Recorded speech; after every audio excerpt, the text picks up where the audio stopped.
Amém, glória a Deus. Salve a igreja com a paz do Senhor. Nosso Deus. Salve a igreja com a paz do Senhor. Amém. Aleluia. Amém. Deixa eu esconder o púlpito da pastora ou parte dele. Sei que Deus está neste lugar. Amém. Abra sua Bíblia comigo em Filipenses. Vai se preparando aí. Filipenses capítulo 2, a gente vai ler a partir do versículo 5, aleluia, glória a Deus. Juninho, por favor, Juninho, desliga o ventilador para mim, por favor, só para não voar a folha. Amém, obrigado. Tem um músico aqui que ele geralmente foge, tem medo de oração, olha lá, apareceu. Fala para ele que ele vai orar por mim quando eu vou pregar e ele foge, está aqui, ó. Amém, glória a Deus. Queridos, é bom estarmos aqui. Eu estive pela manhã, a igreja estava cheia e hoje não falta espaço para o Espírito Santo de Deus agir sobre as nossas vidas. Amém? Então não é pelo número de pessoas e nem quem, mas é como o Espírito Santo de Deus vai fazer. Amém? Então não se preocupe, nós temos aí 30 minutos, um pouco mais. Mas eu sei que Deus vai falar aos nossos corações nessa noite. Amém? Só me dê a sua atenção, desligue seu telefone, deixe no silencioso aí, paradinho, amém? E eu sei que Deus vai falar conosco. Por que, pastor? Você pode estar se perguntando. Por que o pastor Tiago pregando ou qualquer outra pessoa aqui em cima do púlpito ministrando, Deus vai falar? Deus tem um compromisso com aqueles que estão aqui nessa noite. Se você saiu da sua casa, é porque você foi sensível à voz de Deus e Deus te trouxe a este lugar. Então Deus reconhece isso. Então quando nós entendemos que nós estamos aqui por algo que vai além de apenas uma reunião, nós estamos aqui por um motivo específico.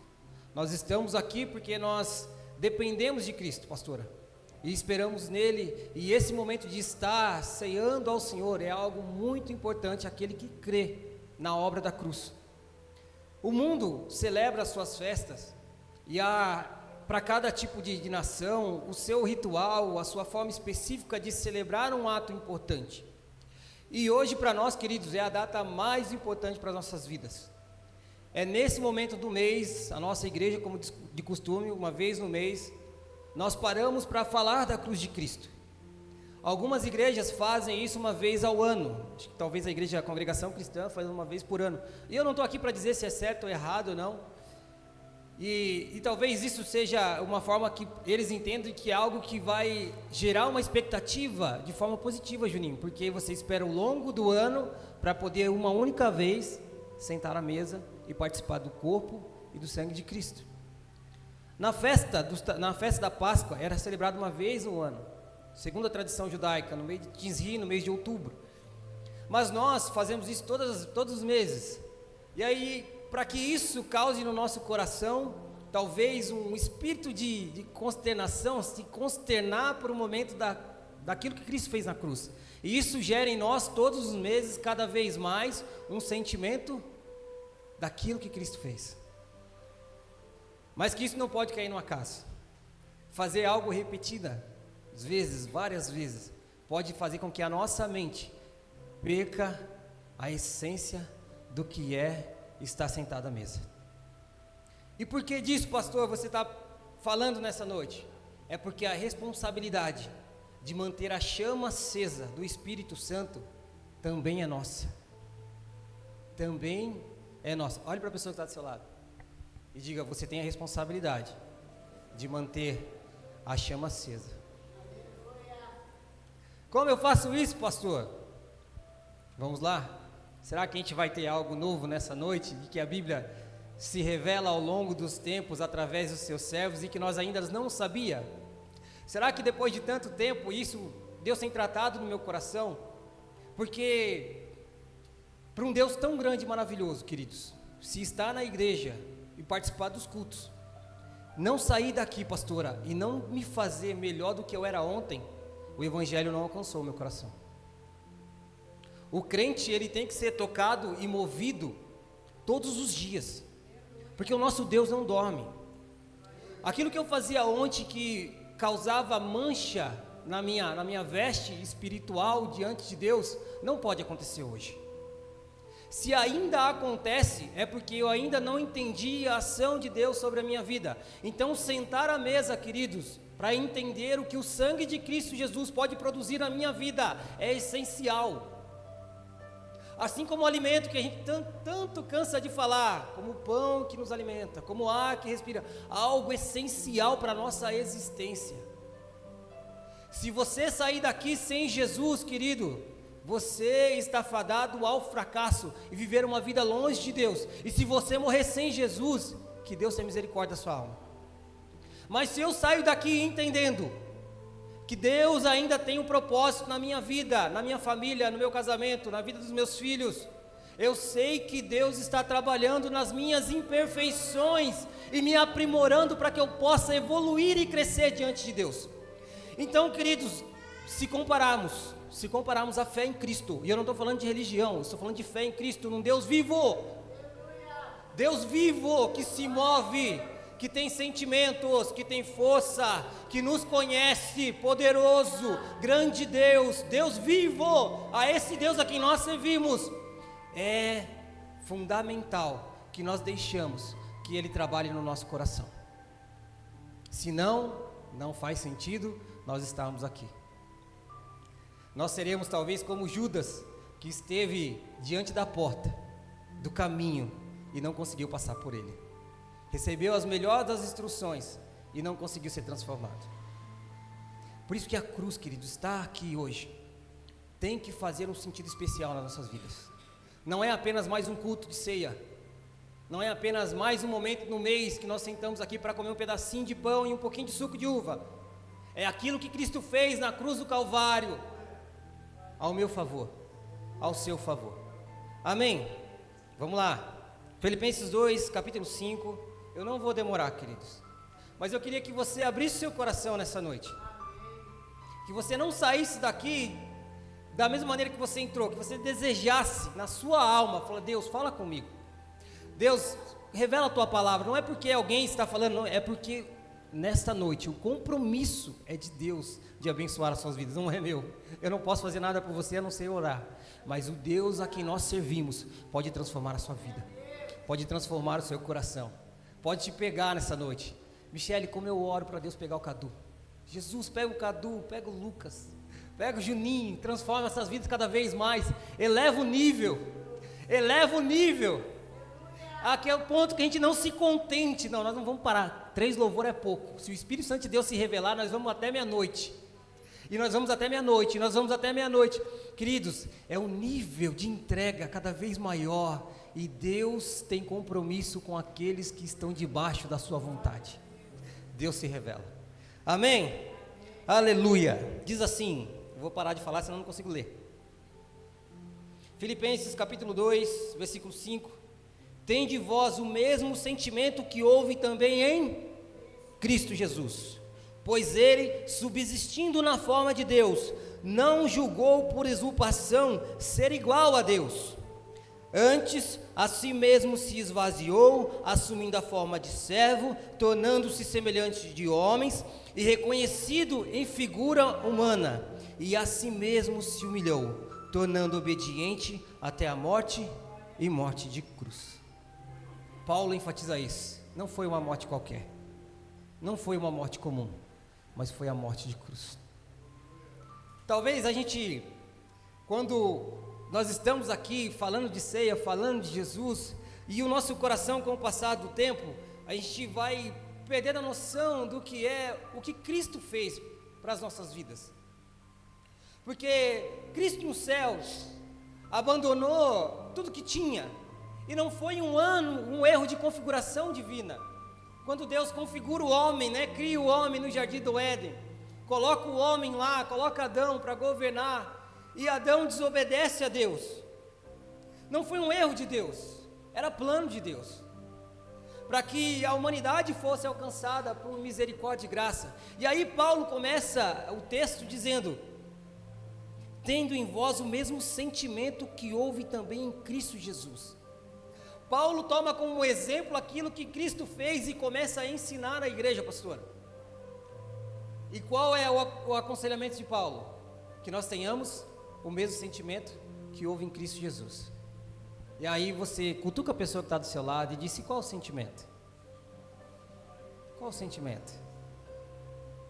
E aí você pode dizer: poxa, eu não sei.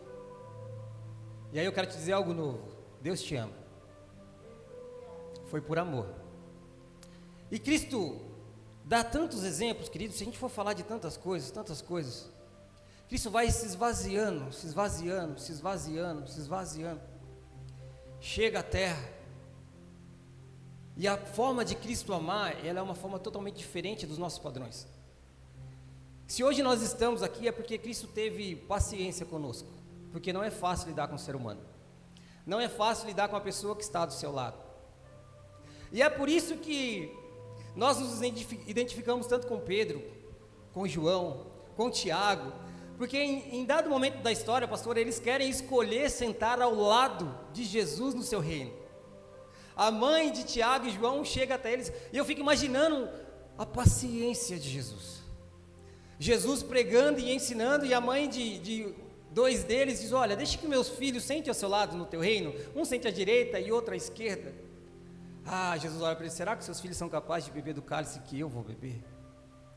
Eles são tão confusos e tão perdidos, que quando Cristo fala na mesa que um deles iria trair, fica um murmurando contra o outro: será que sou eu? Será que sou eu? Será que sou... Eles não tinham nem ideia ou convicção daquilo que eles estavam fazendo, porque gerou uma dúvida dentro do coração dele. Queridos, quem crê em Deus, crê de forma contínua, constante e sólida. E eles estavam ali confusos: será que sou eu o traidor? Será que posso ser eu? E mesmo assim Cristo continua amando. Cristo continua amando. Cristo não rejeita. E Cristo estende o seu exemplo de amor às nossas vidas, e Paulo toma isso como exemplo, para que eu e você possamos fazer de igual modo. Por isso, queridos, quando Pedro está pescando, e eu acho isso muito bom, e eu estava lendo muito sobre a história de Pedro, e eu preguei sobre Pedro na última pregação. Quando Jesus pede a Pedro o seu barco emprestado, Pedro tinha pescado a noite toda. Olha o olhar de amor do mestre para com a vida de um homem pescador. Pedro está pescando e pescou a noite inteira, diz a Bíblia. E Pedro não pega nada. E eu falo por experiência própria. A pior coisa que tem, Isaías, é ir pescar e não pegar nada. É frustrante. Pergunte à minha esposa quando eu volto para casa, quando eu não pego nada. Não fale comigo, eu vou jogar minhas coisas de pesca tudo fora. Não quero mais saber de pescar. Agora pensa num homem que vivia da pesca, era o seu sustento, era o seu alimento, era aquilo que sustentava a sua casa. E para quem já pescou com rede, você sabe muito bem que pescar com rede não é algo fácil, porque quando você lança a rede sobre o rio ou sobre o mar, vem um monte de tranqueira presa na rede. Então vem pau, vem galho, pode vir cobra, pode vir um monte de coisa. Pastor, acho que já passou rede de alguns rios por aí, né, pastor? E Pedro está lá, tirando galhos, aquilo que veio arrastando pela rede. E isso não é uma tarefa fácil. E aí Jesus vem com a multidão e diz: Simão, me empresta seu barco. E aí imagina um homem frustrado, cansado. Queridos, quem trabalha à noite aqui, eu não sei quem trabalha, mas eu trabalho à noite. A pior coisa que tem, queridos, é você dar o seu horário de trabalho 8 horas da manhã, se o chefe chegar em você e falar assim: olha, faz mais 4 horas, você está morto, você quer ir para casa e dormir. É sentar no sofá e assim, ó, parece que você leva um nocaute. Você senta e apaga, aquele sono que te derruba. Agora pensa para um homem que pescou a noite inteira, trabalho pesado. Jesus pede para ele o barco. E o que Pedro viu em Jesus? Pedro não disse não. Pedro bota Jesus no barco e leva Jesus até a beira. E Jesus usa o barco dele como púlpito. O Jesus que abandonou os céus de glória começa o seu ministério na terra. O seu primeiro púlpito é um barco, ensinando, falando de amor e misericórdia. Talvez Pedro tenha, pastora, ficado naquele lugar com o coração: poxa, Está todo mundo aqui sendo curado. Está todo mundo que chegou aqui agora, aquele que não falava, fala, aquele que não enxergava, agora enxerga, aquele que não andava, agora anda. Todo mundo sendo abençoado. E Pedro lá, passei a noite inteira, eu estou cansado. Jesus conhecia o coração de Pedro. E aí sabe o que conforta o meu coração? É que Jesus é o mesmo, que conhece o seu coração, que está aqui hoje nessa noite, e você preocupado com o que está acontecendo lá na sua casa, com aquilo que está acontecendo lá na sua família. Sabe o sussurrar da sua mente? Jesus conhece o teu coração. E o amor de Cristo se move sobre as nossas vidas, e a misericórdia dele está sobre nós. Ele está trabalhando na nossa casa, ele está trabalhando nos nossos, ele está trabalhando em nosso favor. Sabe por quê? Porque quando Jesus termina de pregar, ele fala para Pedro: Pedro, prega o barco e vai mais fundo, lança a rede de novo, Pedro. Pedro olha para Jesus, depois de uma palavra impactante, e eu acredito que não foi uma pregação qualquer de Jesus, e nunca foi, nenhuma delas. Pedro olha para ele e fala: sobre a tua palavra eu lançarei. Sabe o que falta a nós, queridos? É deixar Jesus falar em nossos corações. Nós estamos tão atarefados com as coisas, que nós saímos da nossa casa e tratamos esse momento, e aí quando eu falo que outras nações celebram algo importante de forma tão grandiosa, olha o nosso carnaval não, misericórdia, o carnaval que é feito no Brasil, 1 ano de preparação, com milhões e milhões de recursos injetados para uma festa que dura 4 dias. Quer dizer, eu não estou aqui para condenar, e cada um responde por si diante de Deus, mas eu posso dizer, pelo culto que eu ofereço ao Senhor, por aquilo que eu ofereço a Deus, é aquilo que eu entrego. Queridos, eu não estou falando de igreja grande, eu estou falando de culto racional, eu e o meu Deus, eu e o meu Senhor, porque nós esperamos de Deus simplesmente por estar aqui, e para um Deus tão grande e poderoso, estar aqui é muito pouco. Fazer parte de um momento de oração, de adoração, é muito pouco para um Deus tão poderoso como o nosso Deus, que quer o nosso corpo e a nossa alma totalmente entregue a Ele. Sabe por que Pedro viu o milagre, pastora? Porque Pedro confiou e sabia que tinha algo diferente em Cristo, e o milagre aconteceu. E esse mesmo Pedro, e aí a história narra, que ficou servo de Jesus, andou sobre as águas, o único homem na Bíblia que foi pescado, literalmente, que quando ele desce no barco, ele afunda, Jesus é obrigado a pescar ele, bota a mão na água e puxa de volta para cima.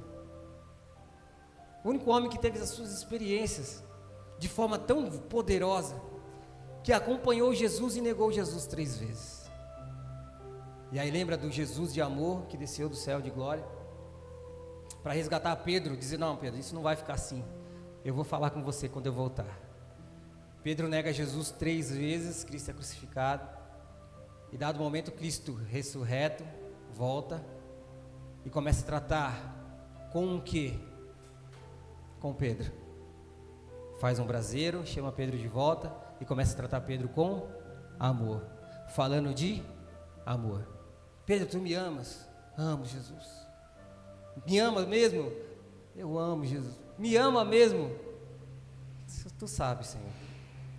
Qual é a conclusão da conversa de Jesus com Pedro? Apacenta as minhas ovelhas. O que Jesus está dizendo nisso? Ame as minhas ovelhas. Ame as minhas ovelhas. Cuide das minhas ovelhas. Essa é a missão que Jesus dá para Pedro, para iniciar o seu ministério, para iniciar a igreja.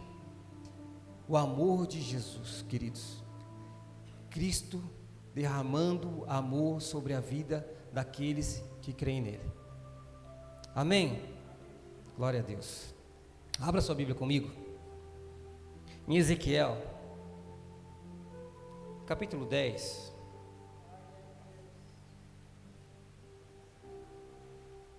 Aleluia. E aqui eu começo a falar um pouco daquilo que o Senhor Jesus quer trazer aos nossos corações, para que tudo isso que nós estamos vivendo nos nossos últimos dias faça sentido em nós. E eu não quero ser cansativo, mas eu quero que você entenda aquilo que Deus tem trabalhado nas nossas vidas e a forma que Deus continua trabalhando em nós. E isso tem que nos levar a uma condição especial de relacionamento com Deus. Deus não criou você simplesmente, e a obra da cruz não tem nada a ver para você vir aqui e simplesmente ouvir a palavra de Deus e ir embora para sua casa. Você tem que ser semente, você tem que ser profeta, você tem que ser alguém que representa os céus. Eu não vou pregar. Fique tranquilo, queridos, você não precisa estar em cima do púlpito, se você não quiser. Se você quiser, o púlpito está aberto para todo mundo. Mas você tem que ser profeta na sua casa, na vida dos seus filhos, na vida do seu esposo, no seu trabalho. Você tem que ser agente de milagres. Amém? Aleluia. Parece ser um texto um pouco complexo, e eu vou pedir a sua atenção. Mas diz assim, Ezequiel 10, capítulo 4. Coloca para mim, Manula, por favor. No Éden, Adão tinha a glória de Deus todos os dias. Todos os dias Adão tinha a presença de Deus contigo ou consigo, todos os dias, na viração dos dias, todos os dias. Imagine alguém tão especial como Deus andando todos os dias com você. Talvez você não consiga assimilar isso, mas alguém que você tenha uma admiração muito grande, sei lá, seja no futebol. Imagine um Lionel Messi vindo na sua casa todos os dias tomar café. Alguém que você vê nos cinemas, alguém que você acha que é relevante, alguém que você acha que é importante. Você se sentiria feliz.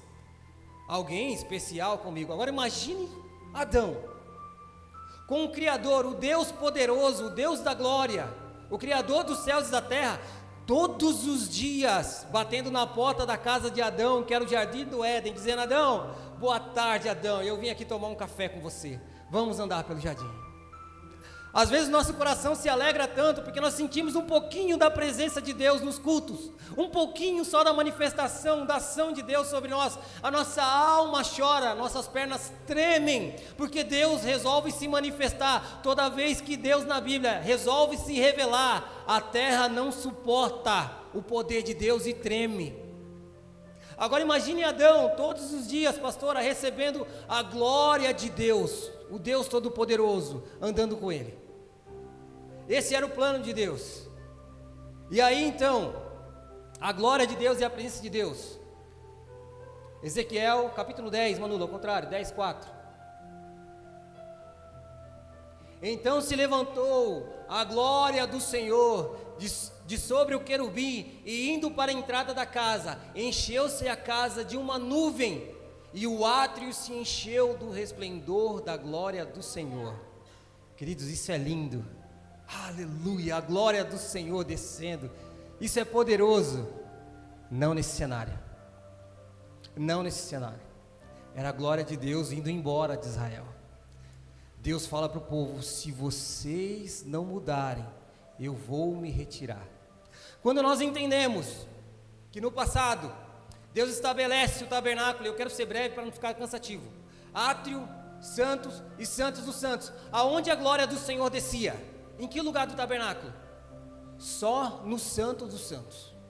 A presença de Deus só descia no santo dos santos. Ou seja, Deus estabeleceu uma casa para que o povo entendesse que Ele manifestaria a sua presença naquele lugar, e naquele ambiente existia a Arca da Aliança, e Deus se manifestava naquele lugar, e a glória de Deus se revelava naquele lugar, só no Santo dos Santos. E quem podia acessar aquele lugar? Só o sumo sacerdote. Uma vez no ano, ou seja, uma vez no ano, alguém, um único homem, representando o povo, levaria aquilo que o povo oferecia diante de Deus como sacrifício, para que Deus manifestasse a sua glória. Deus se revelando, uma única vez no ano, uma única vez, a glória de Deus sobre este lugar. Agora, Manula, coloca para mim, por favor. Aleluia, o 19. Os querubins levantaram as suas asas e se elevaram da terra à minha vista. Deixa eu ler aqui. 19. Quando saíram as rodas que o acompanhavam, e cada um parou à entrada da porta oriental da casa do Senhor, e a glória do Deus de Israel estava em cima sobre eles. O povo de Israel não se converteu, e a glória que ficava no Santos dos Santos estava onde agora? A entrada do templo. Deus saiu dos Santos e foi até a entrada do templo. Agora o 11:22, aleluia, isso é ceia, queridos, é a presença de Deus.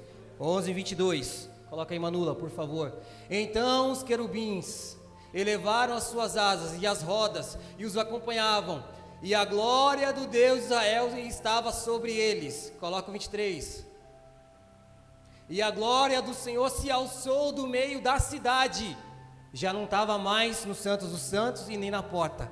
A glória do Senhor saiu da cidade, já não estava mais sobre eles. E pôs sobre o monte que está ao oriente da cidade. Grave, o oriente da cidade. Lição de casa para você que vai para sua casa depois e vai ler a Bíblia. Lê Ezequiel 10 e lê Ezequiel 11. Dá um Google na cidade do Oriente. Sabe que lugar é esse? Sabe que lugar é esse? Monte das Oliveiras. Ou seja, a presença de Deus saiu daquele lugar, dos Santos dos Santos, dizendo: se vocês não mudarem, se vocês não se arrependerem, eu não vou mais aparecer em glória ao homem. Deus falando isso através do profeta. E o povo não ouviu, e a glória do Senhor foi se retirando, saiu da cidade e repousou sobre o monte das oliveiras, lá no Getsemane. Sabe quanto tempo levou isso? 700 anos. Até que um dia, aleluia, e eu gosto muito disso, porque isso eu não vi em lugar nenhum, isso é Deus que coloca no meu coração. O trono, um trono no céu, estava vazio. Deus Pai estava lá, Deus Espírito estava ocupando o trono, e o trono do Deus Espírito, onde é que ele estava? Deus chama de canto o anjo Gabriel e diz: Gabriel, me faz um favor, vai até Nazaré e anuncia a uma jovem de 13 anos que ela conceberá e dará luz ao Messias. 13 anos de idade, Maria não temeu, pastor. E sabe o que eu acho lindo na história de Maria, e hoje aproveitando o ensejo do Dia das Mães? É porque imagine você receber de Deus a promessa do Salvador. O anjo do Senhor aparece à mulher e diz: olha, você vai conceber e dará luz ao Messias. Talvez hoje, nos nossos dias, a mulher diria: poxa, vou ganhar convênio médico, vou ganhar o auxílio de um pré-natal abençoado com o melhor, como é que chama? Pediatra, não é pediatra, é? Obstetra, aqui ó, amém, tem alguém aqui esperando, não é? Receber o auxílio do melhor médico, o acompanhamento, um pré-natal, vai ser um lugar lindo. Na hora do parto, vai ter o melhor leito esperando Maria. E agora eu te pergunto, o que esperava Maria? Uma adolescente de 15 anos de idade, não tinha fama, não tinha glamour, não tinha nada, teve que fugir grávida da cidade onde estava, porque Herodes queria matar Jesus. E para onde Maria vai se refugiar e ter a luz? Numa manjedoura.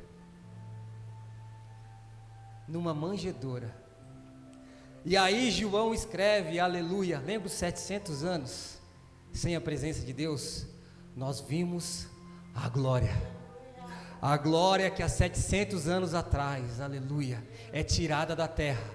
Deus resolve se manifestar mais uma vez, derramando sobre as nossas vidas Jesus Cristo. E eu queria que você abrisse a sua Bíblia no capítulo 17 de João.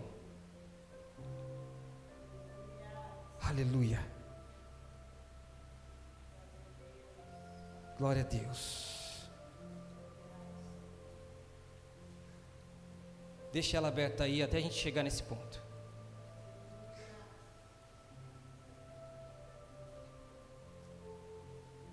Aleluia. Cristo se revelando a nós em glória mais uma vez. E esse é o ponto aonde nós temos a nossa responsabilidade na ceia. Porque Deus nos amou, e nos amou de tal maneira, diz a Bíblia, que Ele entregou o Seu único Filho para todo que nele crê não pereça, mas tenha vida eterna. Cristo padece, e eu não quero fazer nenhum tipo de comoção a você pelo sofrimento de Cristo na cruz. Por tudo aquilo que Jesus enfrentou e por tudo aquilo que Jesus passou, para que tudo isso fizesse sentido E o sentido de Cristo ter padecido está aí bem do seu lado. Essa pessoa que está aí. O sentido da morte de Jesus na cruz é para que essa pessoa que está aí com você estivesse aqui hoje, consciente daquilo que Cristo fez na cruz. É você, sou eu, os meus pecados, os seus pecados, cravaram Jesus na cruz. Foi para nos dar vida.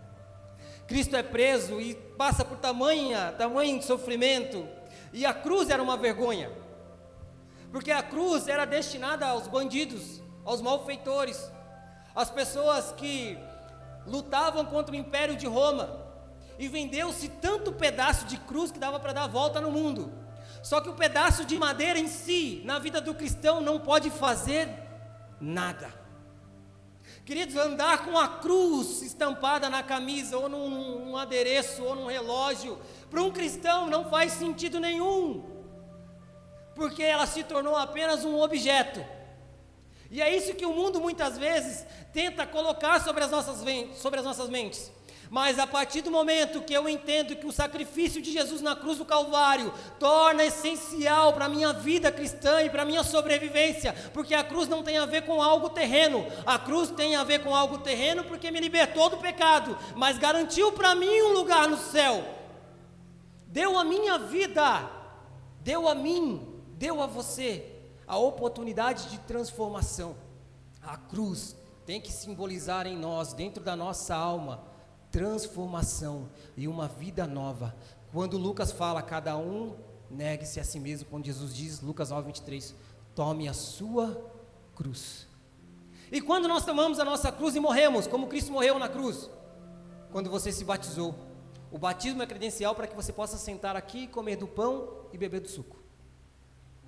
Essa é a credencial, você morreu para o mundo. Eu vou lembrar você morreu para o mundo. Tiago, o que você quer dizer com isso? Que você morreu para o mundo. As suas velhas práticas não podem mais subsistir dentro de você, porque você já não é mais guiado por aquilo que você pensa, você é guiado por aquilo que o Senhor Jesus produz no seu coração. Como? Exemplo de Cristo, sendo igual a Ele. Eu estou na dúvida, ore. Comece a buscar a Deus de forma diferente, comece a tentar enxergar o Espírito Santo se revelando quando você vê a palavra. É assim que nós observamos Deus e entendemos Deus se revelando a nós. É desta forma, porque nós não podemos mais viver como vivíamos, porque nós entendemos que a cruz de Cristo fez separação entre o pecado da nossa alma para nos justificar, somos justificados. Cristo derramou em nós. Lembra da glória que apenas só o sacerdote podia ter acesso? Vamos ler capítulo 17 de João. Jesus sofre na cruz e antes de ele se entregar no Getsemane, Jesus termina de cear com seus apóstolos, canta o hino e daquele lugar ele sai para o Monte das Oliveiras orar. Capítulo 17 de João diz assim: tendo Jesus falado essas coisas, levantou os olhos dos céus e disse: Pai, é chegada a hora, glorifica o teu Filho, para que o Filho te glorifique a ti. Assim como lhe conferiste autoridade sobre toda a carne, a fim de que conceda a vida eterna a todos que lhes destes. E a vida eterna é esta, que te conheçam a ti, o único Deus verdadeiro, e a Jesus Cristo, a quem enviaste.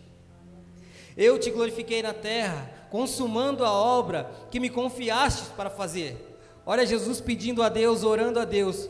E agora, glorifica-me, ó Pai, contigo mesmo, com a glória que eu tinha junto de ti, antes que houvesse mundo. Jesus, na sua oração, no Monte das Oliveiras, aonde a presença de Deus estava parada, naquele lugar, Jesus olha para o Pai, e todas as vezes que Jesus olha para o Pai e pede algo ao Pai, o que Deus faz?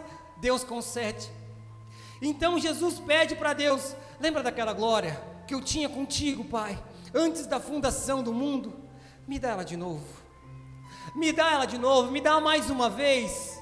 Jesus pedindo ao Pai. E existe só um momento na Bíblia aonde Jesus não chama Deus de Pai, mas chama Deus de Deus. E o que acontece? Silêncio. Silêncio. Mas nesse exato momento, Jesus pede mais uma vez a Deus, ao Pai, a glória que ele tinha com ele, a glória que ele tinha com ele, antes da fundação do mundo. Agora abre comigo lá, no 14, a gente vai ler um pouco, queridos. 17, 14. Por isso a responsabilidade de estarmos aqui hoje é essencial para aquele que entende o sacrifício de Jesus na cruz do Calvário. Jesus orando e continua orando, aleluia. Eu lhes tenho dado, Jesus, lhe tenho dado a palavra, e o mundo os odiou. Jesus falando dos seus discípulos. Aleluia. Se você acha que vai viver de maneira comum, como servo de Deus, queridos, eu tenho uma triste notícia para te dar. Você não vai viver como o mundo vive. Você não vai viver como o mundo vive. Jesus falando dos seus discípulos, orando e intercedendo a Deus, pedindo por eles. Eu lhes tenho dado a tua palavra, e o mundo os odiou, porque eles não são do mundo, como também eu não sou. Não peço que tires do mundo, e sim que os guarde do mal. Jesus intercedendo por nós. Aleluia. Eles não são do mundo, como eu não sou. 17. Santifica-os na verdade. A tua palavra é a verdade. Assim como tu me enviaste ao mundo, também eu os enviei ao mundo. Jesus enviando a sua comitiva, enviando você, aleluia. O 19. E a favor deles, eu me santifico a mim mesmo, para que eles também sejam santificados na verdade. Lembra da glória, queridos? Lembra da glória, aleluia. Não rogo somente por estes, mas também por aqueles que vieram a crer em mim, por intermédio da tua palavra, aqueles que irão atravessar o tempo. 21, a fim de que todos sejam um, como eu sou com o Pai, e em mim e eu em ti, também seja ele em nós, para que o mundo creia que tu me enviaste. Olha a glória, aleluia, olha a glória. E eu lhes tenho transmitido, ou seja, eu tenho dividido a glória que o Senhor tem me dado, para que sejam um como nós somos. Sabe o que Jesus fez com a glória que Deus deu a ele? Ele dividiu, aleluia. Você é representante da glória de Deus. Cristo confiou a mim e confiou a você a glória que o Pai tinha dado a ele. E eu queria que você se colocasse de pé. Aleluia. Aleluia. Glória a Deus. Aleluia. O grupo de louvor pode subir aqui. Existe a ação de Deus e o mover de Deus sobre as nossas vidas, queridos, para que esse momento não seja algo simplesmente religioso, litúrgico. Isso tem que soar no nosso coração, queridos, de uma forma diferente, que nós possamos sair daqui, pastora, sair daqui entendendo que não é apenas algo que eu faço por fazer, e que isso não vai fazer sentido nenhum, isso é ser religioso. Queridos, quando o Pedro toma a decisão de deixar o que fazia para seguir a Jesus, é porque Pedro entendeu que sem Cristo, a vida dele ia ser totalmente, uma vida vazia. E por que eu falo isso? E eu estava compartilhando isso com Isaías. É porque a cruz ele tem que produzir nas nossas vidas algo tão diferenciado que a gente não encontra no mundo. A gente não encontra isso em lugar nenhum, queridos, porque não é algo simplesmente humano. É algo que vai além daquilo que a mente humana tenta assimilar. E quando eu digo isso, queridos, porque quando eu como do pão e bebo do sangue, é terreno, é físico. Mas é aquilo que é produzido dentro do meu ser. É aquilo que o Espírito Santo, de forma sobrenatural, gera na minha vida. Pedro ficou tão impactado com aquilo que Jesus fez, que ele concluiu que a vida dele sem Cristo não ia ser nada, que a vida dele já não fazia mais sentido voltar a ser o que ele era, porque ele entendeu que ele dependia de Cristo e precisava de Cristo, e Cristo foi se revelando, e ele foi até a morte, e morreu quase como Cristo, de cabeça para baixo. E tem um outro exemplo tão forte disso, que aí a cruz nos leva a um lugar que nós temos que decidir que tipo de evangelho nós queremos viver. Se é o evangelho que transforma a vida, e tem que transformar primeiro a minha, tem que transformar a minha vida, tem que transformar a minha casa. E esse é o ponto crucial da cruz, porque a partir do momento que nós conhecemos a Cristo e sabemos aquilo que Cristo pode fazer, a nossa vida já não é mais a mesma, a nossa maneira de viver já não pode ser a mesma, porque se Cristo derramou a sua glória sobre mim, a glória ela tem que ser como um ato contínuo de elevar aquilo que Deus faz na minha vida. Eu desmereço o evangelho, eu diminuo a cruz. A cruz deixa de fazer sentido quando alguém volta a ser pecador e se desviar daquilo que Jesus fez na sua vida. A cruz deixou de fazer sentido no coração dele. A cruz se tornou pequena dentro do coração do ser humano, ou seja, já não tem mais valor, porque existe perdão para todo aquele que se arrepende, existe perdão para toda alma que se humilha diante de Deus, existe perdão, existe vida nova, e diante do Senhor, não importa onde eu caia, não importa onde eu ande, mas se eu me arrepender e voltar, transformação de vida, arrependimento, mudança de direção, Deus irá transformar a minha vida. Não dá para viver um evangelho superficial, queridos, onde a cruz não faz sentido. A cruz tem que transformar a vida do cristão. Sabe qual é o maior exemplo disso? Paulo, a caminho de Damasco, a Bíblia nos ensina, um homem com autoridade, poder, talvez fama, dinheiro, mas se encontrou com Jesus, ele e a sua comitiva. Jesus aparece para ele e diz: Saulo, Saulo, por que me persegues? A Bíblia fala que um feixe de luz enorme apareceu e ele caiu como cego, e as pessoas que estavam com ele só viram a luz, mas não ouviram a voz. Paulo ouviu. Paulo levanta daquele lugar cego e vai para a casa de Judas, 3 dias sem comer, sem beber, jejuando e orando. 3 dias.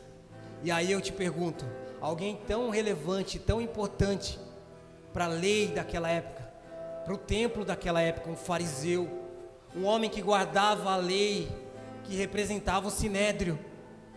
Eu fico imaginando as pessoas que estavam com ele: Paulo, você não vai voltar? Paulo, eles estão te esperando. Saulo, eles estão te esperando, Saulo, você está bem? Saulo, você precisa voltar. E Saulo em silêncio. Sabe por quê? Porque ele se encontrou com Cristo, o mesmo Deus poderoso a quem nós pregamos, a quem nós saímos da nossa casa para estarmos aqui em nome dEle, para fazer por Ele. E sabe qual é o desfecho da história de Saulo? Saulo teve o seu nome mudado, e não só o nome, Saulo teve a sua vida transformada. E não teve só o nome e sua vida transformada, Saulo teve a sua eternidade transformada. Combati um bom combate, acabei a minha carreira e guardei a minha fé. Plena convicção daquilo que ele estava fazendo diante de Deus, querido. Não de forma desvairada, sem noção, mas um homem com convicção daquilo que a cruz representava na vida dele. E esse é o mesmo sentido, queridos, que a cruz tem que representar em nós. A cruz não diminuiu, o sangue não ficou mais fraco. É a nossa fé que diminui, e é o nosso coração incrédulo que muitas vezes não reconhece o sacrifício de Jesus na cruz. Amém?